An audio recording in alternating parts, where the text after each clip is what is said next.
Moram da vi kažem od cifrite što ги гледам на мојме монитори, имам тука разни монитори така натаму. Имаме рекорд на гледаност, ја не знам што сте правеле ноќеска и тие што славеле, и тие што тагувале. Искористите можно соцпите малку, нема ништо драматично да се случува барем во наредниве денови. Има време пак ќе ни се навратите во редо, иако многу ве цениме што толку не гледате. Со мене во студиото добро утро е Ѓувистана Марковска. Добро утро. Која што на овие избори си ја проба среќата од позиција на една помала, да кажем, партија, на помала, дури може да се каже и од позиција на ова на аутсайдер. Така е, ајде се. Не, аутсайдер, апсолутно. Тој збор. Апсолутно, ама тоа е една многу значајна новина.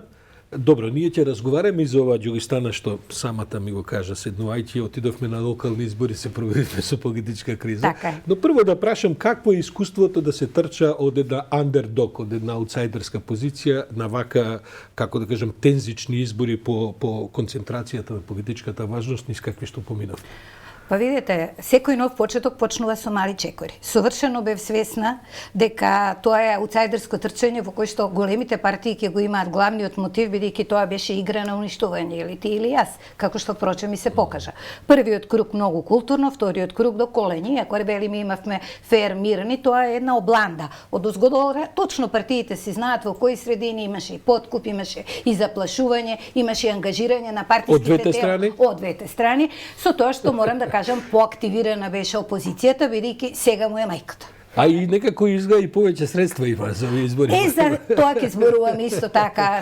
Жалам што немаме време, бидејќи цело време се кукаше ние немаме пари, блокирана ни е сметката, одеднаш излегува толку многу пари да се чудите од каде се тие пари. Па знаеме од каде се. Па кој како да ви кажам, граѓанството не знае. Граѓанството не знае и би било добро малку да се позанимаваме и со завршните сметки на кандидати кои што влегоа и независни и се и одеднаш од каде ги извадија тие пари. Јас имав еден разговор со ОПСЕ без оглед на таа аутсайдерска позиција моја, во која што рекоа вие кои пари ќе трошите. Ја реков дека тоа се лични пари, луѓето се уплашија, сметајќи дека тоа е бог знае колкава сума, ја реков тоа се пари за сендвичи, кои што дури и тие не ги обезбедив.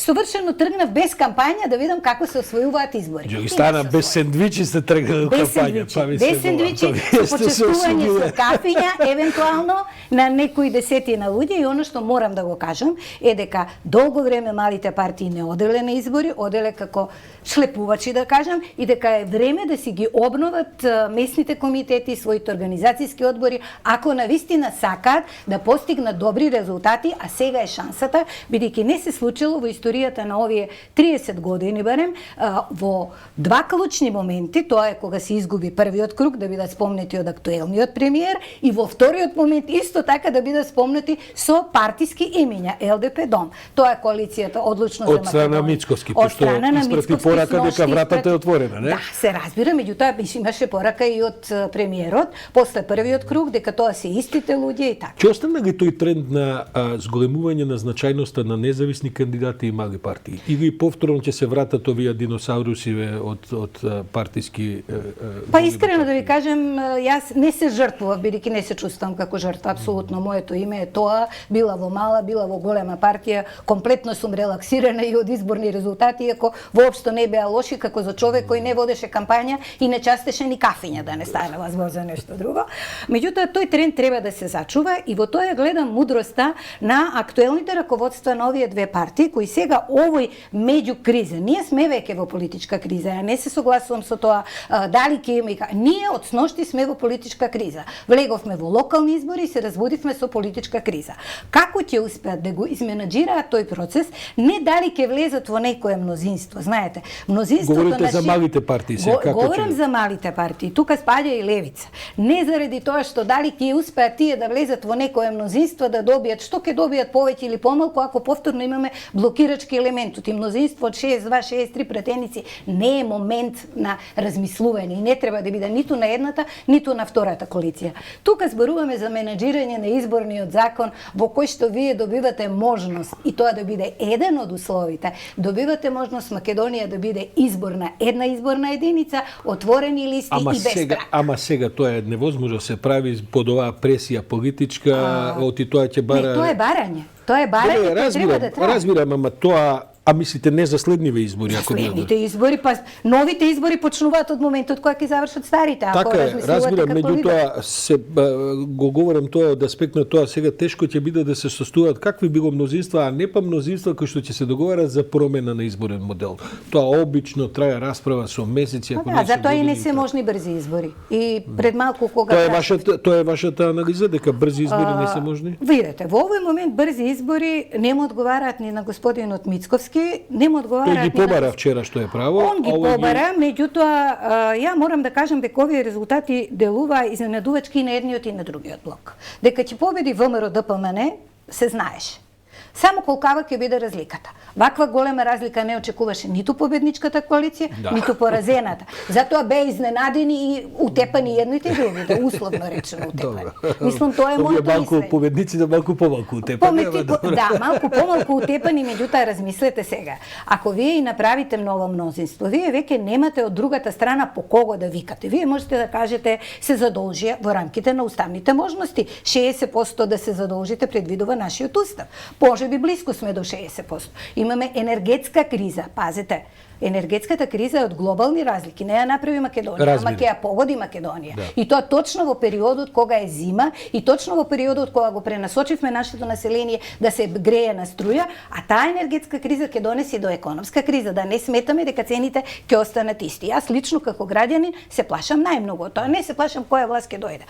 Повеќе или помалку тоа се. Сега претпоставам ќе поминат 10 дена пред да почнеме да ја прозиваме новата градоначалничка дека каде се автобусите, што е со загадувањето, зашто не се чистат улиците. Видете, јас за 10 дена не очекувам дека се шегувам, нема 10, ама ќе бидат 3 би било добро, не само новата градоначалничка. Видете, јас очекувам ако не опозицијата, односно оние кои што ги изгубија изборите, барем некој доблесен архитект, новинар да направи некоја 3D публикација како ќе изгледа Скопје. И знаете, тоа ќе биде многу забавно. Ние ќе бидеме подобри и поубави од Дубај. Заради тоа што во ветувањето сите предлози ако ги ставите стави сите предлози на маса. И тоа треба да го направат. Заради тоа што автоматски на овие избори вие немавте услов. Мене ми беше срам да говорам, верувајте ми. Кога некој ви ветува, ваму ќе направам таму, апсолутно немате финансиска конструкција. Прво, колкав буџет располага општината. Тоа е срамно. Одите на избори, не знаете колкав е буџет. Тоа сега веќе е зад нас. Луѓето излегоа и ги поддржаат тие фантастични предлози со многу голема гласачка поддршка.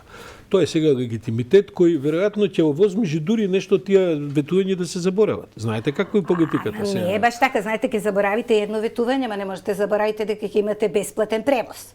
Не можете да заборавите дека ќе имате таблети бесплатни. Не можете да заборавите дека ќе имате топол оброк за учениците. Не можете да заборавите дека ќе имате бесплатен престој во градинки. Не пали, веруете, кога е мене, кај многу граѓани, да вие станете и да кажете претходните ги потрошија сите пари. Па тоа веќе сме го виделе, вие кога учествувате на избори треба да знаете со коклав штоф располагате и во што можете да одите. Ќе кажете тоа се изборни ветувања. Многу беа големи изборните ветувања на господинот Мицковски. Ако продолжи подолго време се во ова, не можеме да се израдуваме на новите градоначалници и на новата градоначалничка. Да ги видиме како ќе работат, ќе треба веднаш да истите одат во нов бран на парламентарни избори. Што сме добиле? Ништо. Ѓугостана Марковска, благодарам многу за ова енергична анализа. Мислам дека таман соодветствува на ова што се случуваше во вчерашниот изборен ден и резултатите. Ја имам држам оваа железничкава станица до 10 после Чомовски презива. Да. Вашата е добра, меѓутоа јас се надевам ќе дадете простор малку повеќе да овој нов бран и оваа нова свежа крв која се појави со независните листи, со малите партии, сепак да го продолжат својот пат да им се стресира барем медиумско внимание. Искрен ги правевме статистиките, ние стварно се обидовме што повеќе да имаме од независните кандидати.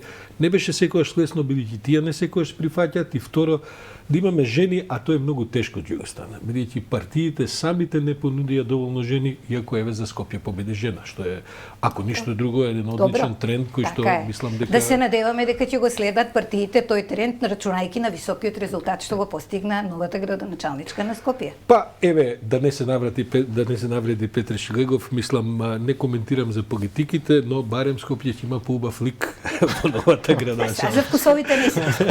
Така. Благодарам на Ѓугостана.